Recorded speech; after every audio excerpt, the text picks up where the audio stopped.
গতকালকের জম্মু কাশ্মীরের যে থানায় বিস্ফোরণ হয়েছে তার সঙ্গে জঙ্গি সংযোগ নেই, এটা আজকে আমি প্রথম বলে দিই আপনাদেরকে। অনেকেই হল্লাবল থেকে আপডেট চান। জঙ্গি সংযোগ নেই, জমিয়ে রাখা অ্যামোনিয়াম নাইট্রেট থেকে কোনোভাবে দুর্ঘটনা ঘটেছে।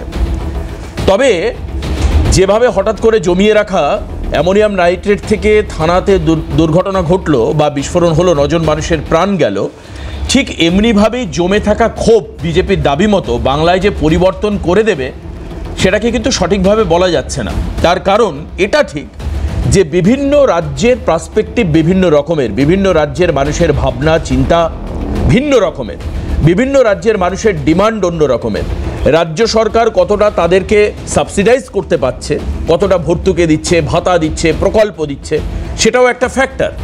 তবে এটাও অস্বীকার করার কোনো জায়গা নেই, বিহারের জয় মূলত যেহেতু পশ্চিমবঙ্গের প্রায় গায়ে লাগোয়া একটা রাজ্য, কাজেই খুব স্বাভাবিকভাবে বিহার জয়ের পর, বিজেপির গতকালকের এনডিএর জোটের জয়ের পর একজন নয়, দুজন নয়, একাধিক বিজেপি নেতা সঙ্গে প্রধানমন্ত্রীকে রেখে, গিরিরাজ সিংকে রেখে বলছে, একাধিক বিজেপি কেন্দ্রীয় স্টেচারের নেতা, কেন্দ্রীয় নেতা, সেন্ট্রাল লিডার্স যারা, তারা কিন্তু পশ্চিমবঙ্গে জয়ের কথা তারা মুখ থেকে সরাসরি বলেই ফেলেছেন।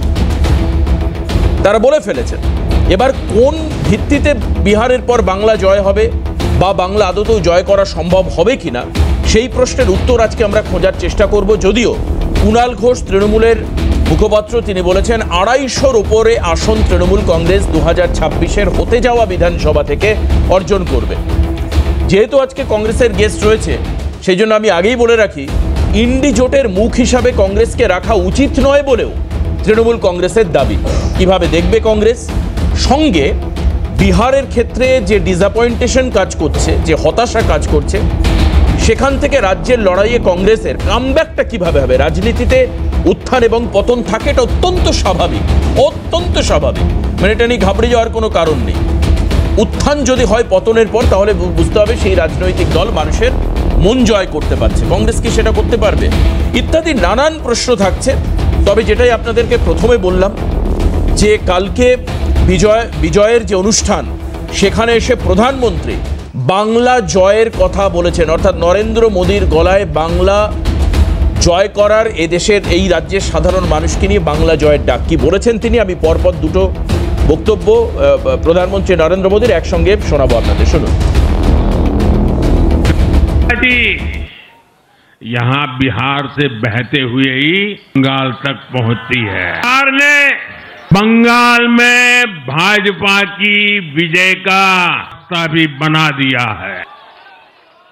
मैं बंगाल के भाइयों बहनों को भी आश्वस्त करता हूं, भाजपा आपके साथ मिलकर पश्चिम बंगाल से भी जंगल राज को उखाड़ फेंकेगी। পশ্চিমবঙ্গ থেকে জঙ্গল রাজকে উপড়ে ফেলা হবে। প্রধানমন্ত্রীর এই বক্তব্যের নিরিখে আমরা আলোচনা করব এবং বাংলায় বিজেপি আসতে চলেছে ঠিক যেরকম ভাগীরথী বিহার হয়ে বাংলায় যায়। বিজেপির জয়রথ এবার এগোবে। আলেকজান্ডারের জয়রথ যেরকম আটকানো গিয়েছিল, বিজেপির জয়রথকে আটকানো যাবে না, এটাই হচ্ছে পরিষ্কার বক্তব্য। আমি আসবো আজকের আলোচনায়, যারা রয়েছেন আজকে এখানে এই অনুষ্ঠানে। প্রীতম রয়েছেন আমাদের সঙ্গে, প্রীতম দত্ত বিজেপি মুখপাত্র, স্বাগত জানাই প্রীতমকে আজকের অনুষ্ঠানে। সম্রাট চক্রবর্তী তৃণমূল কংগ্রেস মুখপাত্র, স্বাগত জানাই সম্রাট দাকে। সন্দীপা চক্রবর্তী জাতীয় কংগ্রেস মুখপাত্র আমাদের সঙ্গে রয়েছেন।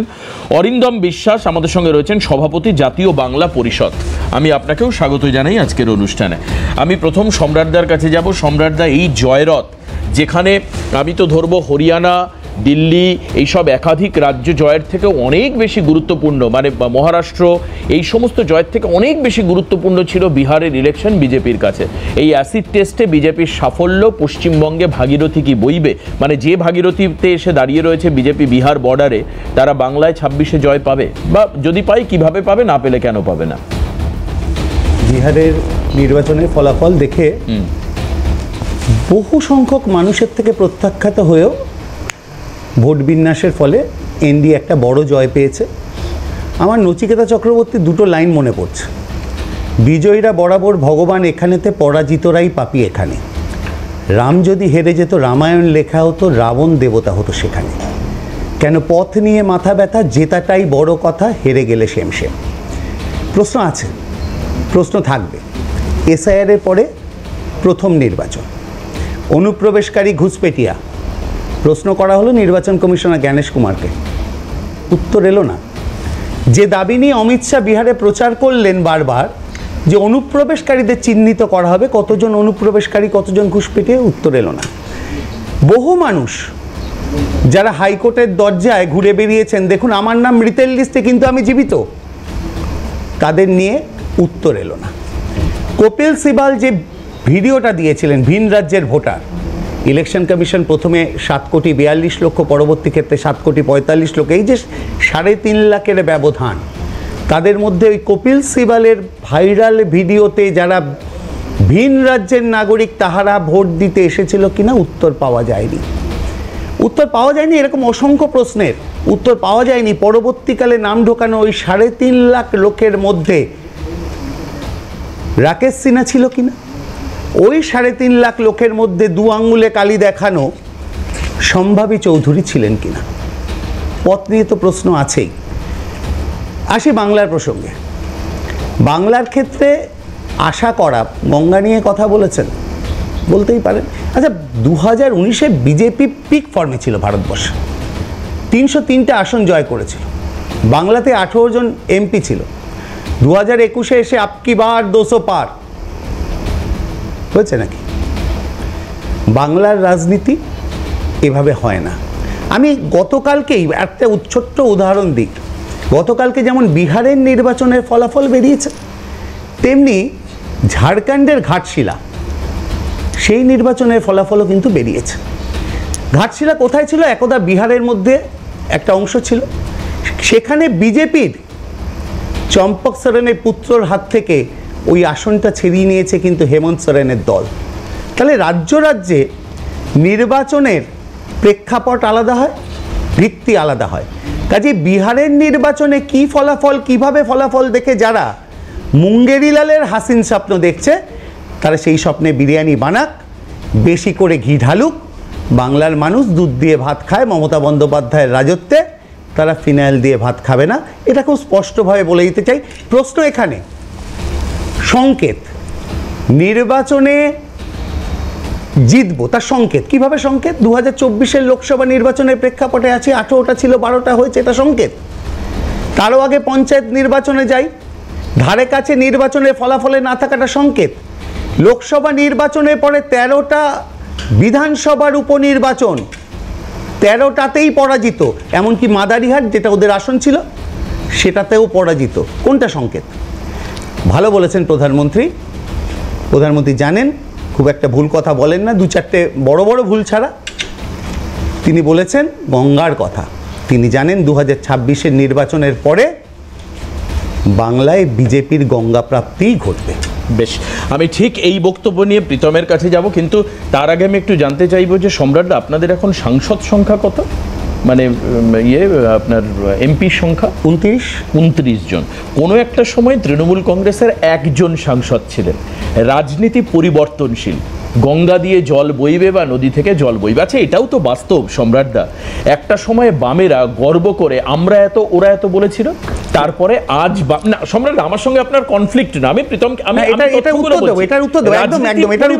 মানে দেখুন, একটা সময় বিজেপির 3 জন বিধায়ক ছিল, তার আগে 1 জন বিধায়ক ছিল, 1 জন, আমি আবারও বলছি, রাজ্যে 294টার মধ্যে আজকে বিজেপির হাতে থাকা বিধায়ক সংখ্যা 70-এর কাছাকাছি, 77টি জয়, তারপর এদিক ওদিক হয়ে 70 এখন মোটামুটি বিজেপির বিধায়ক।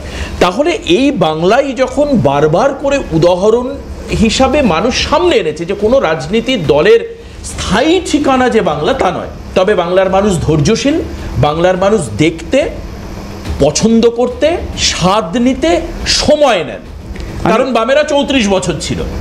কি করে সম্রাটদা আপনি নিশ্চিত হয়ে যাচ্ছেন যে বিজেপির গঙ্গা প্রাপ্তি একেবারে নিশ্চিত? এটা উত্তর দিন। মানে আমাদের তৃণমূল কংগ্রেস একদম, আমি প্রীতম বলবে, আমি জাস্ট তোমার ফ্যাক্টের উপর কথা বলছি। ঠিক 2004 সালে আমাদের একজন সাংসদ ছিল, কিন্তু দেখো 2011-তে আমরা যে ক্ষমতা এনেছি তার পূর্বাভাসটা বোঝা গেছিল 2008-এর পঞ্চায়েত নির্বাচনে। তৃণমূল কংগ্রেস একটা বিশাল সংখ্যক জয় ছিল। 2009 লোকসভা নির্বাচনে আমরা উন্নতি করেছিলাম বা আমাদের আসন সংখ্যা বেড়েছিল। যারা পরপর পূর্ববর্তী নির্বাচনগুলোতে হেরে যাচ্ছে, যারা কেন্দ্রীয় সরকারে থাকাকালীন, যাদের 18 জন সাংসদ এবং 77 জন বিধায়ক থাকাকালীন বাংলার প্রতি চরম বঞ্চনা করেছে, আবাস যোজনার টাকা বন্ধ করে দেওয়া থেকে ইত্যাদি সব কিছু, 100 দিনের কাজের টাকা, যারা বাংলা ভাষীকে অপমান করছে, বাংলা ভাষীকে অপমান করছে, বাংলার মনীষীদেরকে অপমান করছে, তাদের দ্বারা নতুন করে বাংলা জয় সম্ভব বলে কোনো সুস্থ মানসিকতার মানুষের মনে হবে এই মুহূর্তে? বেশ, আমি প্রীতমের কাছে যাব। প্রীতম, এই বাংলা জয় আদতে সম্ভব হবে কিনা? অনেকে দাবি করছেন একজনকে মুখ হিসাবে ঘোষণা করা হোক, এটা একটা দাবি। 2 হচ্ছে বহিরাগত নেতাদের নিয়ে এসে বাংলা জেতা যাবে না, এটা আরেকটা দাবি। বিজেপির মধ্যে সংগঠন এখনো প্রত্যন্তর অঞ্চলে সংগঠনের শক্তি নিয়ে একটা প্রশ্ন উঠছে যে সব জায়গায় সংগঠন সমানভাবে আছে কিনা। কিন্তু যদিও তথ্য বলছে যে একাধিক রাজ্যের জয় বিজেপিকে একটা মাইলেজ দেবে, সাহস দেবে বাংলার লড়াইয়ের আগে। ঠিক কোন জায়গাটা কি পয়েন্ট হতে পারে? মানে এই যে বামেদের সরিয়ে মমতা বন্দ্যোপাধ্যায় জয়ের পেছনে সিঙ্গুর নন্দীগ্রাম আন্দোলনের একটা ঐতিহাসিক ভূমিকা আছে। ওই প্রেক্ষাপট না তৈরি হলে হয়তো বাংলা বামেদের হাতেই থেকে যেত, অ্যান্টি কনভেন্সে খুব একটা এফেক্টিভ হয়তো হতো না। কিন্তু বিজেপির হাতে এমন কি ইস্যু আছে যেখানে দেখা যায় সাধারণ ইস্যুতে বিজেপির লোকেরা রাস্তায় নেমে বিক্ষোভ করার ক্ষেত্রে সেই অর্থে বিজেপির নেতাদের দেখতে পাওয়া যায় না। কি করে বিজেপি জিতবে বাংলা? কথা হচ্ছে যে আপনি সিএনএর ক্যামেরা যদি দেখতে না পারে তা নিয়ে আমার বিশেষ বক্তব্য নেই, কারণ মানুষ ভোট দেবে, মানুষ ভারতীয় জনতা পার্টির সাথে আছে, বিগত প্রত্যেক নির্বাচনে দেখিয়ে দিয়েছে। এবং বিজেপির সাথে তৃণমূলের ডিফারেন্সটা বিশাল কিছু নয়। এই মুহূর্তে লাস্ট 24 যদি হিসাব করা হয় তাহলে খুব বেশি 40 লক্ষ টাকা। কিন্তু আমার তৃণমূলের মুখপাত্র দাদা অনেক কিছু বলছিল। আসলে কী বলুন তো, এই যে আমি গতকাল একটা ইনসিডেন্ট দিয়ে আপনাকে বলছি যে কেন এত কিছু জানা সত্ত্বেও তৃণমূলীরা কেন এত ভয়ভীত। কালকে ডায়মন্ড হারবার বিধানসভায় সরিষা রামকৃষ্ণনের কাছে আমাদের দুজনের মণ্ডল প্রেসিডেন্ট আরও কিছু কার্যকর্তাকে নিয়ে বিহার জয়, বিহারবাসী ছটি মাইয়া, আমাদের ষষ্ঠী দেবী এবং সূর্যদেবের আশীর্বাদে নীতিশ কুমারকে এবং নরেন্দ্র মোদীকে আশীর্বাদ দিয়েছেন বিহারকে সেবা করার জন্য নেক্সট 5 বছরের জন্য। সেই খুশিতে সবাইকে লাড্ডু বিতরণ করছিলেন। সেখানে এসে তৃণমূলের হারমাদা, ওখানে একটা গুন্ডা আছে জাহাঙ্গীর শামীম, তাদের গুন্ডারা এসে মেরে আজকে হসপিটালাইজড, এই এখন অপারেশন চলছে অ্যাপোলো হসপিটালে। আমরা এনে গতকাল রাত্রিবেলা আমরা ভর্তি করেছি। কেন বলুন তো? কিসের জন্য? কি করতে গেছিলো? ঝান্ডা নিয়ে ওখানে বক্তৃতা করতে গেছিলো, মিছিল করতে গেছিলো? কিসের জন্য গেছিলো বিহার জয় করেছে তারই এক পার্টি, ন্যাশনাল পার্টি, যেহেতু আমরা তো তৃণমূলের মধ্যে তালিকাটার আঞ্চলিক দল নই। বলি অনিচ্ছাকৃতভাবে হলেও বলি, আমি জানি না ভালো লাগবে কিনা। 2016 সালে বিজেপির পার্টি অফিসে নারদা কেলেঙ্কারির ভিডিও বড় বড় করে দেখানো হলো। এরপরে একাধিক দুর্নীতির অভিযোগ, একাধিক নেতামন্ত্রীর জেলযাত্রা, একাধিক মানুষের চাকরি যাওয়া, আর এই যে তুমি বলছো না যে পেটাপিটি, খুন, সন্ত্রাস। আজকেও আমি বলতে পারি গত 1 মাসে তোমাদের কাছে দলীয় তথ্য থাকবে, মুর্শিদাবাদে 1000 পিস তাজা বোমা পাওয়া গেছে। এত কিছু সত্ত্বেও যখনই নির্বাচন হয়েছে তৃণমূলের কোর্টে বল গেছে। প্রীতম, এটা তো অস্বীকার করার কিছু নেই। তুমি একদম লাস্ট বিধানসভা নির্বাচন বলো কালীগঞ্জ, দেখো সেখানেও তৃণমূলের কোর্টে বল গেছে। না, আমার কথা হচ্ছে এই যে তোমাদের এই যে কথাগুলো, না কেউ বিজেপির লোকেরা মার খাচ্ছে, এটা স্বাভাবিক, বিভিন্ন জায়গায় হচ্ছে। অভিজিৎ সরকার কলকাতার বুকে মারা গেল ভোটের রেজাল্টের দিনে, একাধিক লোকের নামে পুলিশের বেরোলো, পুলিশ। কিন্তু মানুষের মধ্যে ইম্প্যাক্ট, প্রীতম আমি আবারও বলছি, বাংলার বাঙালি মানুষের মনে ইম্প্যাক্ট ফেলা কি বিজেপির সম্ভব হবে? প্রথম কথা হচ্ছে আজকে বাঙালি মানুষের মধ্যে ইম্প্যাক্ট আছে দেখেই দলে দলে এসে আমাদের দলের সদস্য হচ্ছে, আমাদের দলের নেতা হচ্ছে এবং তারাই গিয়ে মার খাচ্ছে। কখন? যখন নিজেদের উচ্ছ্বাস ব্যক্ত করার জন্য মানুষকে সাথে নিয়ে। কালকে শুধু আমাদের দলের লোকজন মার খায়নি, জানো তো, পাশ দিয়ে ছেড়ে যাচ্ছিল, সে বেচারা লাড্ডু খেতে গেছে, তাকেও ধরে মেরে মাথা ফাটিয়ে ভর্তি করে দিয়েছে। আমি বলছি ভোট জয় এগুলো তো বলছি, কিন্তু মানুষের মন তো আমাকে কিছুতে বলতে যাও, আমাকে বলতে দাও না। আমি বলছি, আমি আবার মানুষের মন বলছি তো, অভিযোগগুলো করছো এগুলো পুরনো, তোমরা আরে পুরনো নয়, তোমার কাছে পুরনো হতে পারে, আমার কাছে আমাকে বলতে দাও। আরে ভাই তুমি তোমার এজেন্ডা বলো, কিন্তু আমাকে আমার কথা বলতে তোমার প্রশ্ন জিজ্ঞেস করছো যে আমরা কি করে জিতবো। আমি তোমাকে বলছি এই তার কারণ হচ্ছে 2011-র আগে মমতা ব্যানার্জি যখন এই মূল্যবোধের কথাটা বলে যখন এই তৃণমূল কংগ্রেসের তৈরি করলো, তখন বলতেন যে আমি কংগ্রেস থেকে বেরিয়ে এসে পরিবার কেন্দ্রিক দল হবে না, আমি একটা মূল্যবোধের রাজনীতি করব, করলেন না। উনি বললেন slaughter of democracy, murder of democracy বলে অনেকগুলো মমতা ব্যানার্জি বইটই আছে, তুমি পড়েছো কিনা আমি জানি না, আছে দরকার আমি বলবো গণেশ থেকে এনে দেবো, কেউ পড়ে না তোমাকে দেবো। আরে আমি ভোট দিলে যদি বিজেপি জিতে যেত তাহলে হতোই, তুমি রাজ্যের মানুষকে বলো, আমাকে না বলে যাচ্ছ। আরে ভাই তুমি তোমার এজেন্ডা ফুলফিল করো না, আমাদের ডাকো কেন, আমাকে বলতে দাও, বলছি তো। তোমার প্রথম কথা হচ্ছে ভারতবর্ষে গণতান্ত্রিক দেশ, প্রথম মমতা ব্যানার্জি কি বললেন যে আমরা গণতন্ত্র প্রতিষ্ঠা করব। ভারতবর্ষের মানুষ 2014 সময় আর 2011-তে কেউ ভাবেনি যে মমতা ব্যানার্জি একদিনে এসে সোনার বাংলা তৈরি করে দেবেন, কিন্তু এইটা বিশ্বাস করেছিলেন, আমরা বিশ্বাস করেছিলাম যে মমতা ব্যানার্জি এসে অ্যাটলিস্ট ডেমোক্রেসির রক্ষাটা করবেন। প্রথম পঞ্চায়েত ইলেকশন তোমার 2017 কি করলেন, উনি তোমার কাউকে নমিনেশন দিতে দিল না। প্রত্যেকটা জায়গায় সাউথ 24 পরগনা, কলকাতার জায়গায় আলিপুরে, যেখানে ডিএম অফিস চারিদিকে গুন্ডা এবং পুলিশ দাঁড় করে এই ছবিটা তো মিডিয়া দেখিয়েছিল, তুমি আমাকে বলতে না এই ছবিটা তো মিডিয়া দেখিয়েছিল, আমাকে বলতে দাও তো। সারা রাজ্যের মানুষ তো দেখেছে। প্রথম ভারতবর্ষে আমি তোমাকে কিন্তু আসল কথা বলছি, উপর রাজনীতি করে কোনো লাভ নেই। উনি করেননি, মানুষ চাইছে এখানে গণতন্ত্র প্রতিষ্ঠা হোক, যে জিতুক, কিন্তু যে যা নিজের ভোটটা দিতে পারবে। এই জন্য আমি কেন তোমার ডায়মন্ড হারবার কথা বললাম, যেখানে ওনার যে আজকাল তৎকাল সেনাপতি প্যারাশুট দিয়ে নামা একজন আজকাল ওনার ভাইপো, ওনারই কারণ ওনারই পারিবারিক দল, উনি কাউকে নেতা করবেন কাকে নেতা করবেন না ওনার ব্যাপার। উনি নিজের ভাইয়ের বউকে কাউন্সিলর বানিয়েছেন, সে সোশ্যাল ওয়ার্কার, কিন্তু তার কোটি কোটি টাকা হয়ে গেছে। তো এরকম ঘটনা আছে, এগুলো দেখতে দেখতে প্রথম হচ্ছে ডেমোক্রেসি আজকে পশ্চিমবঙ্গে নেই। সেকেন্ড হচ্ছে আজকে তুমি বলো একটা প্রকল্পের নাম, তোমার কাছে তো আরও ডেটা আছে, তোমার আর্কাইভেও আছে, একটা প্রকল্পের নাম বলো যেখানে মমতা ব্যানার্জির সাথে যে সাগরেদরা আছে তারা চুরি করেনি। এই যে আজকে যে তোমার চাকরি চুরি হয়েছে, সেখানে সিবিআই চার্জশিটে নাম দিয়েছিল অভিষেক ব্যানার্জি। সেই অভিষেক ব্যানার্জি, জনৈক অভিষেক ব্যানার্জি, ডায়মন্ড হারবারের এমপি অভিষেক ব্যানার্জি, কে স্বীকার করেছে? অভিষেক ব্যানার্জি স্বয়ং।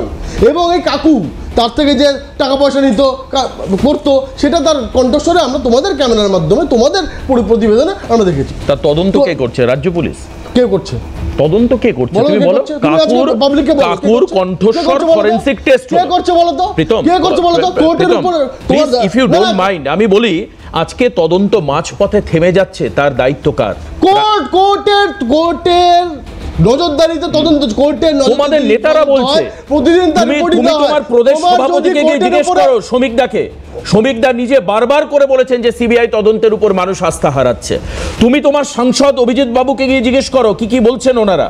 আজকে তুমি বলছো আমার তোমার প্রতি কোনো ক্ষোভ নেই। গঙ্গোপাধ্যায়ের কথাটাকে ডিস্টর্টেড করো না, তুমি তোমার এজেন্ডাকে ফুলফিল করো। আমি জিজ্ঞেস করতে বলছি, আমি বাইট শোনাইনি, কিন্তু আমি মানুষকে শোনাইনি না, দরকার নেই। অন্য মিডিয়াতে উনি বলেছেন, বারবার বলেছেন একটা কথা, যেটা নেপোটিজম আছে, সব জায়গায় আছে, এবং এটা হচ্ছে যে তুমি আজকে অনেকগুলো জায়গা যেগুলো আজকে কোর্টের উপর আমাদের ভরসা আছে, ডেমোক্রেসিতে আমাদের চতুর্থ স্তম্ভের মধ্যে court one of the biggest একটা পজিশন, সেখানে একটা তদন্ত হচ্ছে, এটা তাদের নজরদারিতে হচ্ছে। এবং যা হচ্ছে আজকে পশ্চিমবঙ্গে একটা সামান্য স্ট্রিট কর্নারে করতে গেল আমাদের করতে পারমিশন নিতে হয়, তো এগুলো কেউ অস্বীকার করছে না, সেটা তদন্ত হচ্ছে, যা হবে সেটা কোর্টে গিয়ে বলতে হবে। আমি আবারও বলছি, এটা কোর্ট থেকে আমি আবারও আমার যদি খুব ভুল না হয়, আমার যদি না আজকে প্রথম ডেমোক্রেসি নেই, চুরি আছে, প্রীতম আমি কিন্তু পরিত্রাণ চাইছে, আমি সেবা করার জন্য ভারতীয় জনতা পার্টিকে চুজ করবে, আর কেউ নেই নিয়ে নিতে পারে। আচ্ছা, আমি রাজ্যে, আমি নিজের চোখে এই রাজ্যে বিজেপির উত্থান দেখেছি, আপনারা দেখবেন 2026-এও তুমি দেখবে আমরা জিতবো, এবং আবার যেদিনকে জিতবে সেদিনকে আমাকে ডেকো, আমি তোমাকে বলবো। প্রবলেমটা কি হচ্ছে, তোমরা ফিনিশিং লাইন ক্রস করতে পারছো না। তোমার প্রবলেম ভাবতে হবে না, প্রবলেম আমরা বুঝে নেব। মানুষের সাথে আমরা আছি, মানুষের সেবা করার জন্য। আমরা দখল রাজনীতি করি না, তৃণমূল করে না, বলছে না দখল রাজনীতি ভারতীয় জনতা পার্টি করে। আমরা মানুষের সেবা করার জন্য, আবার বিহার জনগণ আমাদেরকে তোমার ভোট দিয়েছে, আশীর্বাদ করেছে, আমরা আবার সেবা করার জন্য এই পশ্চিমবঙ্গের জনগণও আমাদেরকে ভোট দেবে এবং ভোট দিয়ে আমাদেরকে আসবে। তুমি দেখো না আজকে পুরো ইন্ডি জোট, তোমার কংগ্রেস, সিপিএম, তৃণমূল সবাই মিলে সুপ্রিম কোর্টে গেছিল, সুপ্রিম কোর্টে দুটো চর খেয়ে চলে এসছে, কোনো কিছু আটকাতে পারেনি। গণতান্ত্রিক পদ্ধতিতে সংবিধান মেনে যা যা হওয়ার তা হবে, কেউ আটকাতে পারবে না। মানুষের জনগণ সেটা করতে দেবে না। জনগণ চাইছে পরিত্রাণ হতে তৃণমূল কংগ্রেস থেকে, পরিত্রাতার ভূমিকায় একমাত্র ভারতীয় জনতা পার্টি আছে, মাঠে ময়দান সব জায়গায়। বেশ, আমি সেই জন্য ভারতীয় জনতা পার্টিকে ভোট দিয়ে মানুষ আসবে 2026। এই বিষয়ে কোনো সন্দেহ নেই, কিন্তু যখন দেখি যে বারবার একাধিক ইস্যু, মানে রাজনীতিতে শব্দটা হচ্ছে লিউক্রেটিভ ইস্যু, থাকা সত্ত্বেও বিজেপি লাস্টে গিয়ে নির্বাচনের ফলাফলে মুখ থুবড়ে পড়ে, সেইটা দেখে আচ্ছা তুমি যদি 213 এগেইনস্টে 70 নিয়ে খুশি থাকো তাহলে খুশি তুমি, তাহলে তোমার বিরাট জয়। আমরা তো যাইবো 200, তাহলে তুমি বলো যে হ্যাঁ এটা আমার বিরাট জয়, এটা আমার বিরাট উইন, কিন্তু তাহলে তো আমার কিছু আর বলার নেই। তুমি আগে তার আগে তো জিতুক না জিতুক সবার আগে তো ডেমোক্রেসি করতে হবে। তুমি বলো না সামান্য প্রোগ্রাম করতে গেলে ভারতবর্ষের কোথায় তোমার হাইকোর্ট থেকে পারমিশন আজকে ভারতবর্ষের কোথায় তোমার এই পঞ্চায়েত ইলেকশনের সময় সামনে পুলিশ এবং গুন্ডাদের একসাথে দাঁড় করিয়ে দেওয়া, ভারতবর্ষের কোথায় তোমার যে মুখ্যমন্ত্রী সে এরকম চুরি করে এগুলো তো কেউ অস্বীকার করছে না রে বাবা, এগুলো আমি বুঝতে পারছি না। মুখ্যমন্ত্রী আছে যে সরকারি কর্মচারী নিজের কর্মচারীকে কুকুরের সাথে তুলনা করে, ভারতবর্ষে কোথায় হয় সেটা? আমি কিন্তু তোমার অভিযোগকে আমি এখনই ঘোরাও করবো, আমি দেখে নেবো, আমি বুঝে নেবো, আমি বাস দেবো, এরকম অঙ্গভঙ্গি দেখায় কোথায় হয় ভারতবর্ষে? কোন মুখ্যমন্ত্রী করে?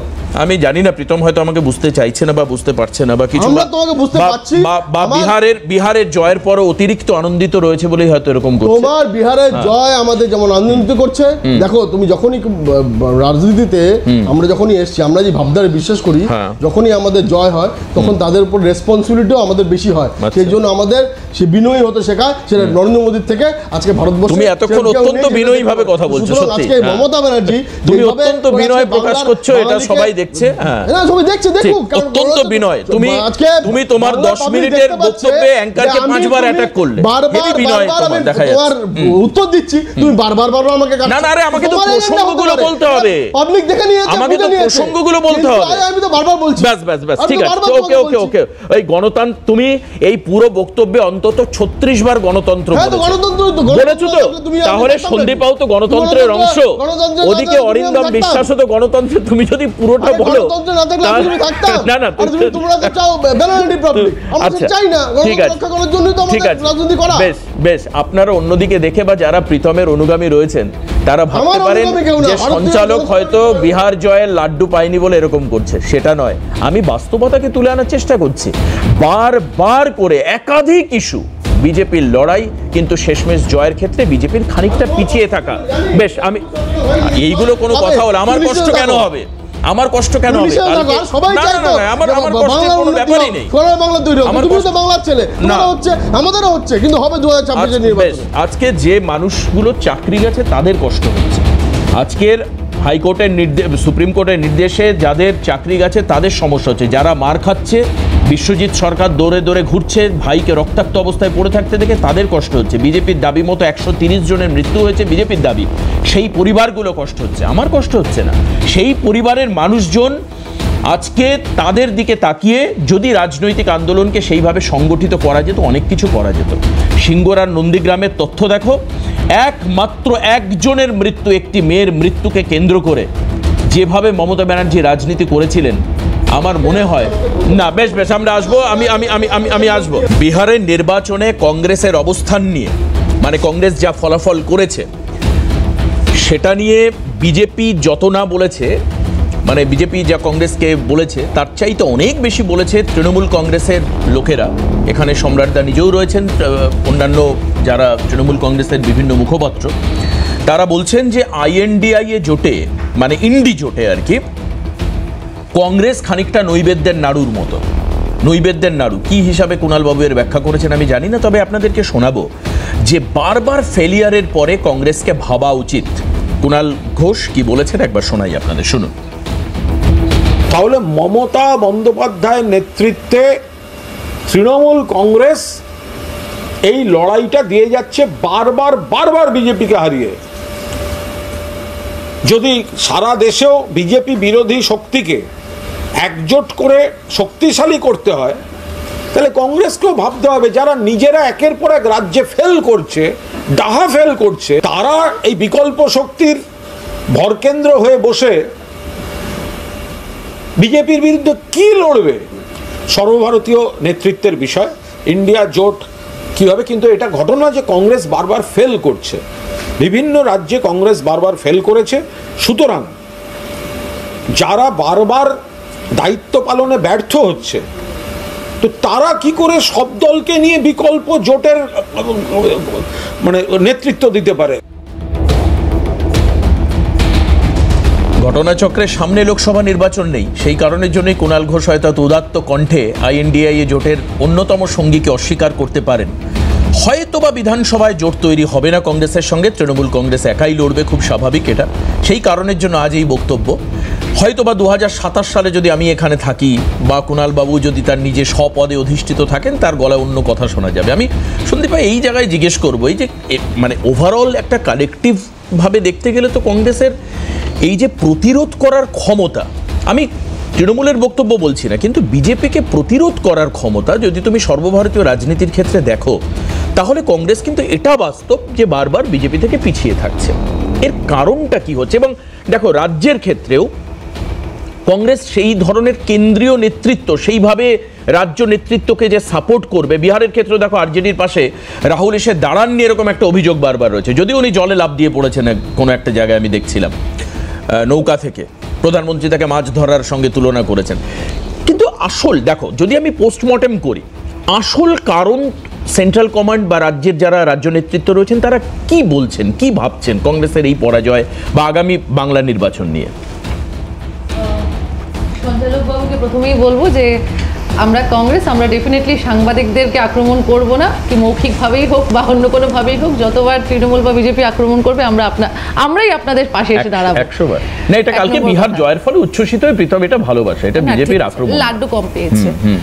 তো আচ্ছা ঠিক আছে। তো দ্বিতীয় কথা হচ্ছে, কুণাল বাবু যে কথাটা বললেন এই মুহূর্তে, যে নৈবেদ্যের নাড়ু ফাড়ু যে কথাগুলো বললেন, যদি কুণাল বাবুর এই কথাটা ধরেই নি কংগ্রেসের জন্য, তাহলে সেটাও ধরতে হবে যে সারদা কেলেঙ্কারির প্রধান নায়িকা মমতা ব্যানার্জি যদি আমি ধরে নেই, তাহলে সেটাও ধরতে হবে। তাহলে সেখানে আজকে তৃণমূলই ঠিক করুক যে কুণাল বাবু ওই সময় সত্যি কথাটা বলেছিলেন না এখন সত্যি কথাটা বলছেন। আচ্ছা, এখন যে তৃণমূলের হয়ে, মানে তৃণমূল এরকম একটি পার্টি যারা মমতা ব্যানার্জিকে গালিগালাজ করে, যেমন দেখুন সায়নী ঘোষ মমতা ব্যানার্জিকে কি গালিগালাজ করেছে, আবার সায়নী ঘোষকে দলে নিয়ে নিয়েছে। মানে তৃণমূলে ঢোকার প্রধান ক্রাইটেরিয়া বা তৃণমূলে টিকে থাকার প্রধান ক্রাইটেরিয়া হচ্ছে মমতা ব্যানার্জিকে গালিগালাজ করা। 2 নম্বর কথা। 3 নম্বর, দলে থেকে একজন বিধায়ক, ভরতপুরের বিধায়ক, কি না কি বলছেন ভাবা যায়। আর হ্যাঁ, মানে হুমায়ুন কবির থেকে শুরু করে সবাই বলছেন। সুতরাং তৃণমূল কংগ্রেসের প্রথম ক্রাইটেরিয়া হচ্ছে মমতা ব্যানার্জিকে গালিগালাজ যত বেশি করবে তত বেশি করে দলে থাকতে পারবে, আর যত বেশি করে কাটমানি খেতে পারবে তত তোমার মমতা ব্যানার্জির যে মার্কশিটটা আছে, যে মার্কশিটটা উনি বানান, সেখানে লিস্টেও যেমন অনুব্রত মণ্ডলের নাম একদম টপে আছে, তারপর বাকিরা। আচ্ছা, তৃণমূলকে দাদা আপনার মাঝখানে কথা বলিনি, আচ্ছা বলুন, আমি জিজ্ঞাসা দলের রূপটা এখানে স্টুডিওতে এসে দেখাবেন না কাইন্ডলি। তো 2 নম্বর কথা। 3 নম্বর কথা হচ্ছে যে আপনি ওই মানে বিহারের জয়টয় নিয়ে তারপরে সর্বভারতীয় এবং সেন্ট্রাল লিডাররা রাজ্যের লিডারদের কি ঠিকঠাক পাশে দাঁড়াচ্ছে, যাতে রাজ্যের, দেখো সন্দীপা, তোমাদের আন্দোলন বা লড়াই নিয়ে কোনো প্রশ্ন নেই, নতুন তোমাদের প্রদেশ সভাপতি অনেক অ্যাগ্রেসিভলি শুভঙ্কর বাবু কাজ করছেন, এটা নিয়েও, কিন্তু কোথাও গিয়ে কংগ্রেস দানা বাঁধতে পারছে না কেন? তার কারণ কি ওই মানে ওই যেটা বিজেপি অভিযোগ করে পরিবারতান্ত্রিক রাজনীতি বা দিল্লির কোর কমিটির অবস্থান? না দেখুন, বিজেপি যে অভিযোগটা করে, যেমন প্রীতমরা যে অভিযোগটা করে যে পারিবারিক একটি দল, পরিবারবাদ নিয়ে চলছে, প্রীতমরা তো কংগ্রেসটা করছে না, আমরা কংগ্রেসটা করছি। আমাদের যদি কোনো অসুবিধে না থাকে পরিবারকে নিয়ে চলতে, তাহলে বিজেপির কি অসুবিধে, প্রীতমদের কি অসুবিধে? আমরা বলছি প্রীতম তোমরা পরিবার নিয়ে চলো না, আমরা পরিবারবাদে বিশ্বাস করি, আমরা ভারতীয় সংস্কৃতির মূল ধারা হচ্ছে পরিবারবাদ, পরিবারকে নিয়ে চলা। তো তোমরা যদি পরিবারবাদকে বিশ্বাস না করো, তোমার দল নরেন্দ্র মোদী উনি যদি পরিবারবাদ, স্বামী স্ত্রী বাচ্চা কাচ্চা এগুলোকে যদি বিশ্বাস না করে, ওইগুলোর ভিত্তির উপর যদি না বিশ্বাস করে, তাহলে সেটা নিয়ে that is not our problem, that is your problem. 1 নম্বর কথা, ব্যক্তিগতভাবে আক্রমণ আমার মনে হয় না। আমি কেন বলছি সন্দীপা, কারণ এখনো কিন্তু রাহুল গান্ধীর নিজস্বভাবে উনি বিবাহিত জীবনে প্রবেশও করেননি। না রাহুল গান্ধী, দেখুন আপনি এক কথা থেকে আরেক কথায় চলে যাচ্ছেন। প্রীতম যখন কথা বলছিলেন যে নেপোটিজম নিয়ে, তখন আমার মনে হচ্ছিল প্রীতম কথা বলছে না, এখানে কঙ্গনা রানাওয়াতকে শুনছি আমি।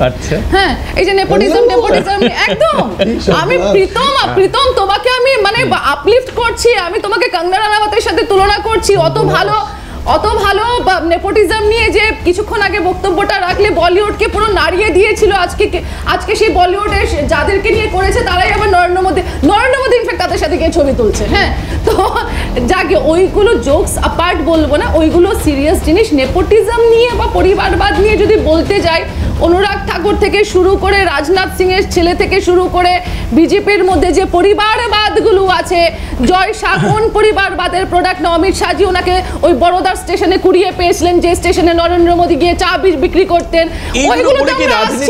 রাজনীতিতে কংগ্রেসের পালে হাওয়া লাগবে সন্দীপ? না না, ওটা না, আপনি যে কথাটা আমি আবারও বলবো না যে আপনি আমাকে বলতে দিচ্ছেন না। হ্যাঁ ঠিক আছে, কিন্তু প্রবলেমটা হচ্ছে কোর ইস্যু ওইগুলো না, কোর ইস্যু হচ্ছে মানুষের জীবন জীবিকা। না মানে অ্যাটলিস্ট 294টা আসনে তোমরা লড়ছো, মানে লড়বে আর কি। এবার সেখানে একটা জাতীয় দলের তো একটা সম্মানজনক স্কোরিং থাকবে, কংগ্রেস তো সেইটা পাচ্ছে না। আমার দুঃখটা হচ্ছে সেখানে। দেখো তৃণমূল ওই যে কি হয়, মানে দেখা যাচ্ছে যে ইস্ট বেঙ্গলের একটা দল, ফুটবল দল, তার সঙ্গে হয়তো পাড়ার ভোলাদার ক্লাবের দল খেলছে, মানে এক ধারে গোল দিয়ে দেবে আর কি তোমাকে। বা ধরো তুমি, আমি দেশের কথা বলবো না, ধরো রাজ্যের কোন একটা ক্লাবের সঙ্গে তুমি পর্তুগালকে খেলতে নামিয়েছো বা ইটালির ন্যাশনাল টিমকে, মানে যে অবস্থা হবে, তৃণমূল তো ঠিক সেই 213, আপনি কাইন্ডলি এদের 77, আপনি কাইন্ডলি ইস্ট বেঙ্গলকে নিয়ে কথাগুলো বলবেন না। ইস্ট বেঙ্গল কখনো চুরি করে রেফারিকে সাথে নিয়ে এইরকম ভাবে গোল করে ওই পাড়ার ভোলাদার ক্লাবই হোক বা ময়রাদার ক্লাবই হোক ওইখানে জিতে যায়, ঠিক আছে? কাইন্ডলি ইস্ট বেঙ্গলকে নিয়ে বলবেন না। আমার মানে তুই বলছিস না রেফারি গন্ডগোল? রেফারি এই তো আপনি বলে দিলেন, আমি কি বলবো? আপনি নিজে সঞ্চালক বসাই হয়ে আপনি বলে দিলেন। আপনি কিছুক্ষণ আগে বলছিলেন যে জয় নিয়ে বলছিলেন, ঠিক আছে? বাংলার বুকে জয়, এই যে বাংলার বুকে জয় কিন্তু বিজেপির অনেক দিন আগে হয়ে গেছে, সেই 1998 সালে। তপন শিকদার মনে আছে? দমদম থেকে তপন শিকদার কার সাথে অ্যালায়েন্স করে বিজেপির হয়ে, বিজেপির সিম্বলে কার সাথে অ্যালায়েন্স করে জিতেছিল? না না, ইতিহাস জানতে তো রাজনীতিতে জোট ভাঙা এটা চিরাচরিত খেলা। আরো বলছি recent politics is a game of পসিবিলিটিজ। Exactly, আমরা সেটা ধরেই বলছি natural ally will be always a natural ally, সেটা ধরেই বলছি। রিসেন্ট ঘটনা বলছি, সিএনআরসি নিয়ে বিজেপির জয় হয়ে গেছে বাংলার বুকে, কেননা তৃণমূলের এমপিরা অ্যাবস্টেন থেকেছে পার্লামেন্টে। তারপর ভাইস প্রেসিডেন্ট নিয়ে বিজেপির জয় হয়ে গেছে বাংলার তরফ থেকে। এনপিআর নিয়ে 3 বছর আগে বিজেপির জয় হয়ে গেছে এই পশ্চিমবঙ্গ থেকে। অনুব্রত, রিসেন্ট উদাহরণ, পার্থ চ্যাটার্জির জামিন, অনুব্রতর জন্য নাকি বাংলা অনুবাদক নেই ইডি সিবিআই কোর্টে, প্রীতমকে নিয়ে যেতে পারতো এত ভালো বাংলা পড়ে। যদিও ইডি সিবিআই তো বিজেপির নয়, ইডি সিবিআই কাকে রিপোর্ট করে? ইডি সিবিআই কাকে রিপোর্ট করে? সেখানে খোলসা করে আমাকে বলতে হবে। আজকে আমি তো একই অভিযোগ তুললাম প্রীতমের বিরুদ্ধে, একের পর এক মামলা মুখ থুবড়ে রয়েছে। আমি না ভাগীরথী নিয়ে না, আমি সন্দীপা তুমি ভাগীরথী নিয়ে উত্তাল হয়ে গেছিলে বলবে বলে আমার তো মনে হলো যে এবার কংগ্রেস 2026-এর রাজ্য বিধানসভায় ভাগীরথীতে জোয়ার আনবে। মানে তুমি বলছো আজকে ছাড়বেই না মঞ্চ, কি করবে ভাগীরথী নিয়ে? ভাগীরথী একজন সনাতনী হিসেবে, একজন ভারতীয় নাগরিক হিসেবে, একজন সনাতনী হিসেবে, সনাতনী শব্দগুলো না তোমরা নতুন করে কিন্তু বলতে শিখেছো। অনেক শব্দ বিজেপি থেকে তোমরা ধার করে বলছো। কেন? মানে বিজেপি প্যাটার্ন নিয়ে রেখেছে নাকি সনাতন শব্দ? আপনি আমাকে 1 মিনিট টাইম দিয়েছেন, 1 মিনিটের মধ্যে আপনি এখন কাইন্ডলি কথা বলবেন না। ভাগীরথী নিয়েও কিন্তু বিজেপির জয় হয়ে গেছে। যেদিন হুমায়ুন কবির বলেছিল যে হিন্দুদেরকে কুচি কুচি করে কেটে নাকি ভাগীরথীর জলে ভাসিয়ে দেওয়া হবে, তার কিছুদিন পর দেখা গেছে কার্তিক মহারাজ, এই বিজেপির কার্তিক, ব্লু আইড বয় কার্তিক মহারাজের সাথে একই প্রেমে দাঁত কেলিয়ে দুজন ছবি তুলছে। আমরা এর বেশি কিছু বলতে চাই না, দুটো পয়েন্ট দিয়ে শেষ করব। যে প্রীতমরা বলছে এই রাজ্যের বুকে বিজেপি নাকি সভা করার পারমিশন পায় না। গোটা ভারতের কোন রাজ্যে এই বিজেপির মাদারবোর্ড, ফাদারবোর্ড, আরএসএস এর ওরা, হিন্দু মহাসভা বা আরএসএস এর ওরা নাথুরাম গডসের সভা করেনি, পশ্চিমবাংলায় সভা করতে পেরেছে। পশ্চিমবাংলায় একটা সভা করতে গেলে সেখানে পুলিশ পারমিশন লাগে, ফায়ার ব্রিগেড পারমিশন লাগে, অ্যাম্বুলেন্সের পারমিশন লাগে। নাথুরাম গডসের সভা এই বাংলার বুকে, পশ্চিমবাংলার বুকে, কলকাতার, খাস কলকাতার বুকে করতে পেরেছে। আর আপনারা বলছেন যে তৃণমূল আর বিজেপি ওই তুতু মেমে করছে, এই শিবির থেকে ওই শিবিরে যাচ্ছে। প্রীতমদের বেশ, এই তো দল পরিবর্তন হয়ে রাজনীতি হচ্ছে সম্ভাবনার জায়গা। আমি আসবো। এখনো এক লাইনও বলেননি জাতীয় বাংলা পরিষদের সভাপতি অরিন্দম বিশ্বাস। আমি যাব, তবে তবে প্লিজ প্লিজ না তুমি কিন্তু 1 মিনিট ক্রস করে গেছো। তুমি ভাগীরথী নিয়ে বলেছো, কিন্তু তুমি কিন্তু ভাগীরথী নিয়ে বলেছো সন্দীপ, এবার একটু থামো। আচ্ছা, তবে এটাও বাস্তব প্রদীপ করের মৃত্যু বা কিছু একটা নিয়ে সম্প্রতি বিজেপি সভা করবার জন্য কোর্টের দ্বারস্থ হতে হয়েছিল, এবং একাধিক সবার জন্য বিজেপিকে কোর্টের দ্বারস্থ হতে হয়, সেটা জনসভা হোক, মিছিল হোক বা কোথাও মিটিং হোক, ইত্যাদি ইত্যাদি। অন্ততপক্ষে এই বক্তব্য আমরা বিরোধী দলনেতা বারবার করে বলেন। তবে বিরোধী দলনেতা অঙ্গ বঙ্গ কলিঙ্গের কথা বলেছেন অঙ্গ আর কলিঙ্গ জয় হয়ে গেছে, এবার বঙ্গের পালা। বিহার বাংলা আমরা 1905-এর আগে এক ছিলাম, অঙ্গ বঙ্গ কলিঙ্গ। বিহার হলো অঙ্গ, আমরা হলাম বঙ্গ, উড়িষ্যা হলো কলিঙ্গ। অঙ্গ হয়ে গেছে, কলিঙ্গ হয়ে গেছে, বাকি আছে বঙ্গ। অরিন্দম দা, আপনার কাছে যাই। আপনি তো বহু আন্দোলন করেছেন কম বেশি। যখন শুভেন্দু অধিকারী বলছেন বঙ্কিম ঘোষ যে চওড়া হাসিটা হাসছেন পাশে দাঁড়িয়ে, এইভাবে হাসতে হাসতেই বঙ্গজয় কি সম্ভব হবে আদতেও? কি মনে হয়? হবে ওনাদের হয়তো ভেতরে একটা স্যাটিসফ্যাকশন আছে, সে ভেতরে স্যাটিসফ্যাকশন সবাই ডিরাইভ করতে পারে, এটা অস্বীকার করেন। কিন্তু ঘটনাচক্র হচ্ছে বঙ্গজয় হবে না, কারণ যে দলটা বাঙালিকে উই পোকার কথা বলে, বাঙালিকে চিড়ের খাওয়ার কথা বলে, এখন নতুন একটা টার্ন শুরু হয়েছে লুঙ্গিওয়ালা, আর চতুর্থ হচ্ছে বাঙালিকে পরেশ রাওয়াল কি ধরনের সিনেমা করে জানি না, বাঙালিকে মাছ খাওয়া নিয়ে সে বলেছিল গুজরাটে এই কারণে সিলিন্ডার শেষ হয়ে যাচ্ছে কারণ বাঙালিরা প্রচুর মাছ খাচ্ছে। ঘটনাচক্রে বারংবার, এবং রোহিঙ্গা, নতুন আরেকটা কথা, মুসলমান দেখলেই রোহিঙ্গা। বাংলা কিন্তু এত সহজে বাঙালিরা কিন্তু মজে যাবে না, যতই স্বপ্ন দেখুক স্বপ্নটা থাকবে, কিন্তু বাঙালি বিরোধী দলের কাছ থেকে বা বাঙালি শত্রুদের কাছ থেকে বাঙালিদের শিখতে হবে। আর হিন্দুত্ব বাঙালি, আমাদের রামকৃষ্ণ আছেন, আমাদের বিবেকানন্দ আছেন, আর বাংলার মাটিতে নজরুল আছেন, নজরুল ব্যতীত 12 জন শ্যামাসঙ্গীত লিখেছেন। সুতরাং বাংলার মাটিতে এই বিভাজন করে লাভ হবে না, একই জায়গায় থাকবে, নতুন করে বঙ্গ জয় হবে না। অঙ্গর রাজনীতি, কলিঙ্গর রাজনীতি আলাদা কিন্তু বঙ্গের থেকে, এবং কলিঙ্গতে গিয়ে বাঙালি পরিযায়ী শ্রমিকরা যেভাবে হেনস্থার শিকার হয়েছে, সেটা তো বিজেপি ওখানে সরকারে আছে, তো ঘটনাটা দায়িত্বও নেয়নি, কেউ প্রতিবাদও করেনি। হরিয়ানাতে গিয়ে সাবির বলে একটি ছেলেকে মেরে পিটিয়ে দেওয়া হলো, তার লাশটা বাড়িতে ফিরল। তো ঘটনাচক্রে যদি এই চলতে থাকে, মানুষ কিন্তু বিজেপিকে খুব বাঙালির বন্ধু। আচ্ছা, যখন আপনি বাঙালির বন্ধুর কথা বলছেন অরিন্দম দা, আপনাকে জাস্ট একটু সাময়িক থামিয়ে এই মুহূর্তে আপনাদেরকে শোনাবো কেন্দ্রীয় মন্ত্রী গিরিরাজ সিং। তিনি আবার বাংলা থেকে বাংলাদেশি এবং রোহিঙ্গা, ঠিক যেটা আপনি বললেন এক্ষুনি, উনি বলেছেন। কি বলেছেন একবার শোনাই, তারপর আবার আপনার কাছে যাব। শুনি গিরিরাজ সিং কি বলেছেন। बंगाल वाली दीदी अगली बारी बंगाल की है, क्योंकि वहां भी रोहिंग्या बांग्लादेशी घुसपैठियों को निकालना है, अराजकता की सरकार को हटाना है। অরিন্দম দা, এই মানে রোহিঙ্গা আর বাংলাদেশিদেরকে হাঁটিয়ে দিলে অরাজকতার সরকারের পতন ঘটবে, এই যে পার্সপেক্টিভ দেখার যে দৃষ্টিভঙ্গি, কি মনে হয়? দেখুন, কমিক রিলিফ এরকম দিয়েছেন, উনি কমিক রিলিফ দিলেন, উনি বাস্তবটা জানেন না। ঘটনাটা হচ্ছে ওনার আগে এক বর্গী এসেছিল, যার মুখ আর চোখ আমি ঠিক বুঝতে পারতাম না কোনটা, কিন্তু এই চিড়ে খাওয়ার কথাটা উনি বলে গেছেন। তো ঘটনাচক্রে হচ্ছে বাঙালিরা সেটা নেই। এখন ঘটনাচক্র হচ্ছে বাঙালিরা, হ্যাঁ, আজকে যেটা বাংলার যে সংস্কৃতি, বাংলার যে কৃষ্টি, সেটা ধ্বংস করতে দেওয়া কখনো যাবে না। এর মধ্যে রবীন্দ্রনাথ আর বঙ্কিমচন্দ্রের মধ্যে লড়াই লাগিয়ে দিলেও হবে না। আমাদের কাছে রবীন্দ্রনাথও একজন মনীষী, বঙ্কিমচন্দ্র একজন মনীষী। আর একই সাথে হচ্ছে গিরিরাজ সিং যা বলছেন, উনি কতটুকু জানছেন একটা ওপর করে বলা।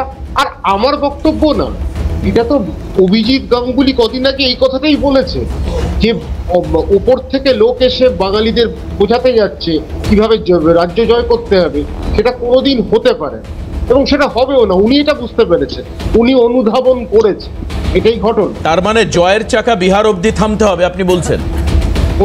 ওখানেই থামবে, ওইটুকু আনন্দ ওখানেই থামবে, এগোবে না। আচ্ছা সম্রাটদা, আপনারও কি তাই মনে হয়? আমি তারপর একবারে প্রীতমের কাছে কনক্লুশনে চলে যাব। অনেকক্ষণ চুপ করেছিলাম তো, একটা উত্তর খুব সংক্ষেপে গজগজ করছে একদম। না সবাই বেশি ঠিক। যাই হোক, মানে হ্যাঁ দেবো কংগ্রেসের মুখপাত্র অনেক চুরি কথা বললো, কিন্তু কংগ্রেস একটা সময় সবাই জানি যে স্থল জল অন্তরিক্ষ সব বেঁচে দিয়েছিল। যাই হোক, সেই প্রসঙ্গে আমি যাচ্ছি না। প্রীতম বলল দলে দলে সদস্য হচ্ছে, দলে দলে। অমিত শাহ টার্গেট দিয়েছিল 1 কোটি সদস্য করার, 41 লক্ষর বেশি উঠতে পারেনি।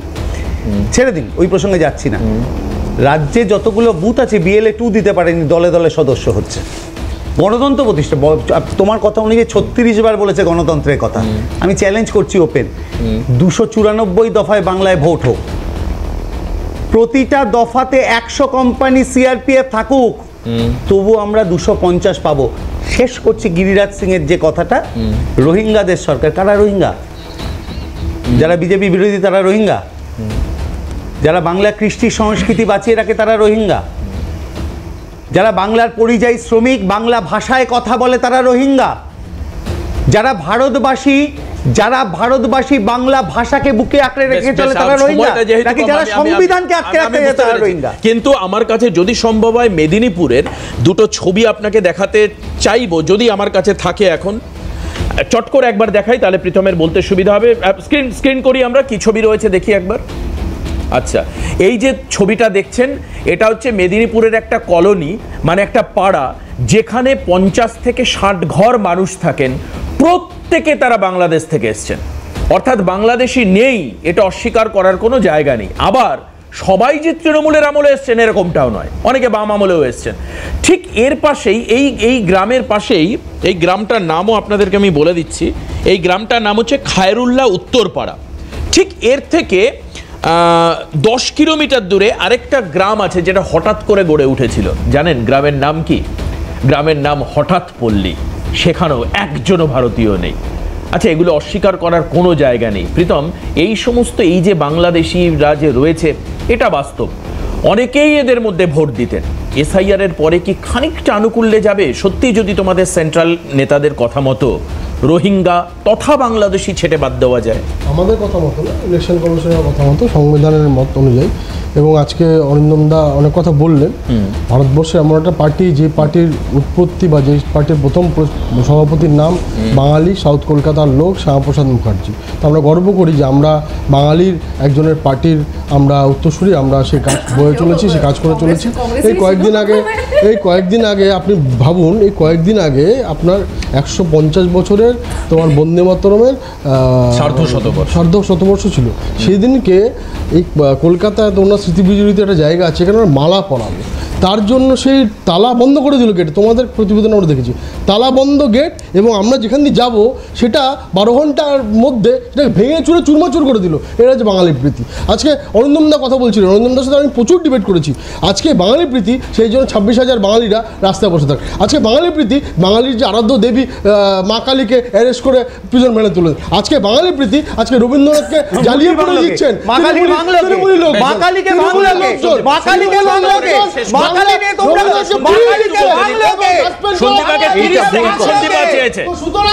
সন্দীপা 30 সেকেন্ড চেয়েছে মাত্র। আস্তে আস্তে আস্তে আস্তে আস্তে আস্তে আস্তে আস্তে আস্তে আস্তে আস্তে বেশ বেশ বেশ হয়েছে হয়েছে হয়েছে। সন্দীপা মাত্র 30 সেকেন্ড চেয়েছে। ভাই প্লিজ প্লিজ, প্রীতম প্রীতম প্রীতম প্রীতম প্রীতম একটু থামতে হবে।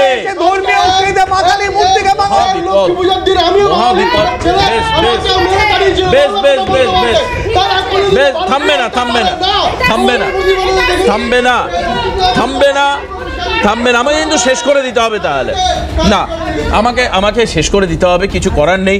খুব স্বাভাবিক। আমি আজকে আমাদের অ্যাসাইনমেন্টকেও বলেছিলাম যে বিহার জয়ের পর আজকে বিজেপি অতিরিক্ত উৎসাহিত থাকবে। আবার বলেওছিলাম যে হয়তো লাড্ডু আনবে, কিন্তু আনেনি। যাই হোক প্রীতম, এভাবেই করতে থাকুক। কিন্তু গ্রাসরুট লেভেলে নেমে পলিটিক্স করাটা বিজেপিকে কি আরও শিখতে হবে? সত্যি কি বিজেপিকে নেতা নির্বাচন, অর্থাৎ মুখ্যমন্ত্রীর মুখ নির্বাচন করতে হবে?